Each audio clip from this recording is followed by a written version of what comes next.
Under valued আমি এর দামটা যে কম সেটা আমি কি করে বুঝছি? এর জন্য দুটো প্যারামিটার মনে রাখতে হয়। আপনি যখন স্টক কিছু কিনবেন বেচবেন দুটো প্যারামিটার মনে রাখবেন। একটা হচ্ছে স্টকের প্রাইস কত, আর ওই স্টকটা বাজারে ওই শেয়ারটার পার শেয়ারে আর্নিং করছে কত। এবার এই যে স্টকের প্রাইস আর আর্নিং করছে কত, এই দুটোর একটা রেশিও বের করা হয়, একে বলে price two earning ratio, P/E। এই P/E যে ভ্যালুটা আপনি পাচ্ছেন, একটা 10 হলো, 20 হলো, 25 হলো, 30 হলো, 40 হলো, কিছু একটা ভ্যালু পাবেন।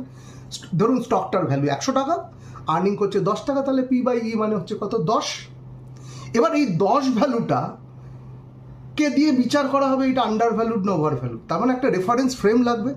সেই রেফারেন্স ফ্রেমের এগেনস্টে আপনাকে ভাবতে হবে এটা আন্ডার ভ্যালুড না ওভার ভ্যালুড। তাহলে ইন্ডাস্ট্রিটাকে আমাকে ভাবতে হবে, ইন্ডাস্ট্রিটা হচ্ছে অটো ইন্ডাস্ট্রি। যে কোনো নিউজে গুগলে গিয়ে সার্চ